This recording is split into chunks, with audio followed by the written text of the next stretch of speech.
किती म्हातारे बाय हुशार. 1.5 महिन्याखाली आमच्या परभणी जिल्ह्यामध्ये हैदराबाद बँकेत 80 वर्षाची आजी आली. 80 वर्षाची आजी आली अक्का. आणि बँकेत मला ते पांढरे केस लुगडं फाटलेलं आणि बँकेमध्ये आली. बँकेमध्ये आल्याबरोबर त्या मॅनेजरने सांगितलं, आजी इथं 10 रुपये भेटत नाहीत, व्हा बँकेच्या बाहेर. 80 वर्षाची आजी म्हणजे शहाणपणा करून तुला 10 रुपये मागायला आले. मग त्या बँकेत पैसे भरायला आले.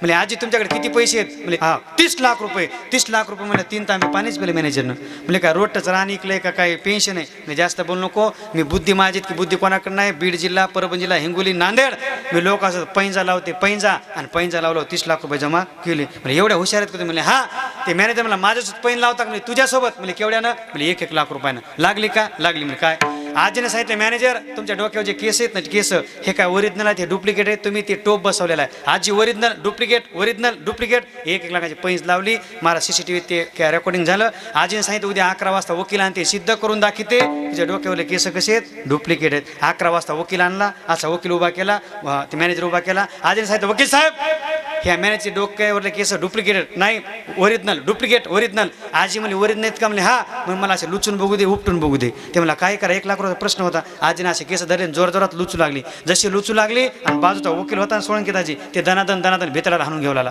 ते मॅनेजर म्हणला, आजी तुमचा वकील काहून हाणून घ्यालाय? आजीने सांगितलं, बेटा तुझ्यासोबत 1 लाखाची पैंज लावायच्या अगोदर मी या वकिलासोबत 5-5 लाखाची पैंज लावली होती की मी तुझ्या बँकेत येईन आणि तुझे केस लुचीन. ते आता 5 लाख रुपये हरले, त्याच्याकडून 5 लाख घ्यायचे, तुला 1 लाख द्यायचे आणि पुन्हा 4 लाख बँकेत भरायचे. ऐकताय ना? पवारदाजी म्हातारीनं 34 लाख बँकेमध्ये भरले. हुशारीला काय कमी राहिली नाही.